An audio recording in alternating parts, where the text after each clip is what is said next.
Hey, it's Onesto, and budget 88 key MIDI controllers have never been better.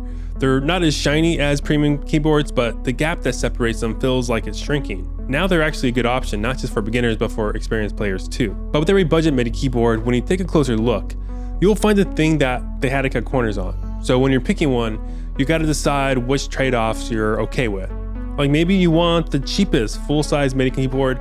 Who cares about encoders? You don't care about pads. You just want 88 keys. Then the Alesis Q88 Mark II is a good one for you. Or maybe you gotta have as many features. You want as many pads and knobs as possible. Then check out Novation's Launch Key 88 Mark III. Well, this is the Arturia Keylab Essential 88 Mark III, and this has something for everyone. The Keylab Essential 88 Mark III has nailed the phrase best bang for your buck. There's nothing cutting edge about the keyboard. Instead, it's this perfect blend of hardware features and software integration for just $399. But to get to that low price, they had to make some decisions on where to scale back and where to keep the quality, which is mostly seen in the hardware itself. For example, the velocity-sensitive keypad is fortunately a highlight of the 88 Mark III. I'm so happy they did not cut any corners here. Sure, it's just semi-weighted, but it's a comfortable playing experience and has a nice balance between weight and responsiveness. So if you're playing pianos, organs, other instruments that benefit from a more nuanced touch, you should be really happy with it.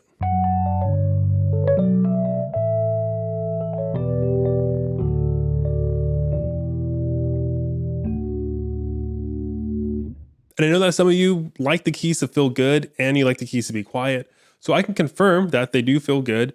But in regards to noise, I do think they fall on the noisier side. The pads, encoders, and faders, they do not disappoint at all. And you have a lot of the quintessential bread and butter controls here like transport buttons, octave and transpose, a MIDI channel switch, some control for building chords, arps, and a scale mode.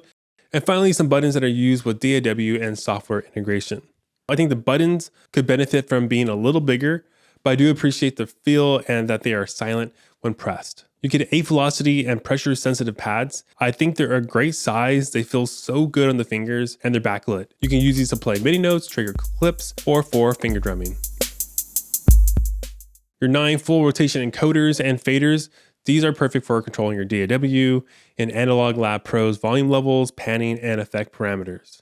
So overall, you're given some basic production-oriented controls, and I'm happy to report that the pads, encoders, and faders, they don't feel cheap at all. However, if you take a look at the pitch and mod wheel, it's a little bit of a different story. I think they cut some corners here. The wheels, they feel small for the scale of the keyboard. They also feel like they're made of a cheaper, thinner plastic, and I just wish they had more body and weight to them. Now let's check out the ports because I think it's lacking here too. All you get is a pedal input for sustained modulation or expression. You have a MIDI output for MIDI compatible hardware. You can sync external MIDI gear to the Mark III, by the way. And your USB-C port, this connects to your computer. Nowhere near as many ports as a KeyStep or Keylab Mark II, but this should honestly be fine for most musicians. And even though I'm pointing to what I feel is missing, keep in mind that this is a very affordable full-size MIDI keyboard. I don't think anyone should be mad at what Arturia chose to scale back on. I think Arturia made a lot of smart choices, and I just want to highlight where I think you'll be making those trade-offs. You're probably wondering why I did not talk about the screen yet. Don't worry, I didn't forget. In the center of the keyboard is this LCD screen. As you adjust parameters or change keyboard modes, you're going to get like a little simple animation. And when there's menu navigation to be done, you'll use these contextual buttons or the encoder wheel to navigate. I don't think it's inspiring to look at, but hey, it gets the job done. However, this screen becomes really valuable when utilizing DAW and Arturia product integration. And I'm really impressed with the DAW integration. I think it's one of the best that I've encountered. Pretty much just plug in your Mark III and your DAW will automatically recognize it, and then just hit the program button until you see the DAW icon on the screen. Now these buttons, pads, and encoders and faders, they're going to control the essential parts of your DAW. For example, in Bitwig and Ableton, the pads can be used for MIDI notes, or if you hit the bank button, the pads now trigger clips and scenes.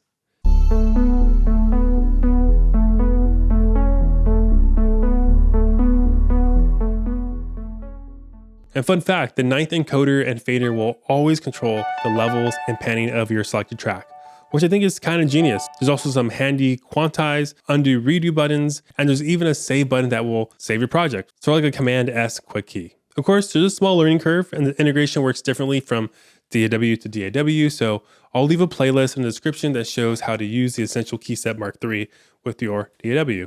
Cool, so DAW integration is really good, it's solid. But when it comes to Arturia integration, that's where I think it becomes like a mixed bag for me. So all sizes of Keylab Essential MK3, it comes with Analog Lab Pro, which is a great instrument plugin with over 2,000 presets. Analog Lab Pro and Keylab Essential MK3, they work like best friends. Open it up in your DAW, hit the program button until it says Arturia on the screen. And now the encoders, the faders, they're all pre-mapped to all the knobs and faders that you see in the plugin. You can also browse Analog Lab Pro presets by hitting these contextual buttons down here. So when it comes to parameter tweaking and navigation, the integration between the keyboard and Analog Lab Pro, that's great, that's super solid. Now, when it comes to other Arturia products, for example, the Mellotron V, yeah, there's integration between keyboard and plugin, but it's not as intuitive to know what each knob and fader controls. For example, encoder 1 controls the tone, so you would think that encoder 2 controls the pitch control, but no, it actually controls the tape saturation level. And then while fader 1 controls the mechanics level, fader 2, it controls the velocity to volume control. So if you plan on using the fader and encoders and other Arturia products, be prepared to learn how these controllers are all pre-mapped. And hopefully there's a future update that makes the integration as tight as it is with Analog Lab Pro. Before I get to my final thoughts, here's some other minor features. Keylab Essential MK3 comes with a big software bundle. You'll get Analog Lab Pro, which I think is the best freebie here. You'll also get Ableton Live Lite, a couple of piano VSTs, the Model D from UVI, and the Gentleman from Native Instruments. You'll get a 2-month subscription to Loop Cloud, and you'll get some access to Melodic. So if you're just starting out, this is a really great bonus. And the last thing to mention is that if you really want to customize the parameters of every encoder, fader, pad, and button, you can use MIDI Control Center, which is a free utility plugin from Arturia. This will easily give you all the deepest control you could ever want and need. This is totally optional, by the way, but what's not optional is clicking device settings and changing sleep mode to Vegas mode. So now when the keyboard falls asleep, the pads, it will give you a dazzling light show. So let's talk about who the Keylab Essential 88 MK3 is for. It's a full keyboard. I play pianos all my life, but I never owned an 88 key MIDI controller. And I'm not gonna lie, after having one at my desk, it's a lot. I don't think this size is for me at all. For me and for what I do, 61 keys, it's a great size. But for those of you who would call themselves a pianist first and a producer, musician second, I think you'll really appreciate having all the octaves at your desk for a ridiculously low price. The quality of this semi-weighted keyboard goes beyond the $399 price tag. Now, if I was buying my first MIDI keyboard on a budget, I would probably get the 61 key version. At Guitar Center, you can get it for $269. That price is insane. The prices of these keyboards are so low that it makes it very hard to justify buying a premium MIDI controller. And I love premium stuff. The Control S61 MK3 is my favorite MIDI keyboard, but that goes for $849. The Keylab Essential 61 MK3 is $580 cheaper, so how do you say no to that? And just for fun, let's bring in the Keylab Essential 88 MK3 at $399 and compare it to the S61 MK3. That's a $450 difference, and you get 88 keys instead of 61, so yeah, good luck saying no to that. Since I'm talking about the Control S61 MK3, I think you'll be interested to see what a premium keyboard has to offer, so click the video here to learn more. Thanks for watching. Later.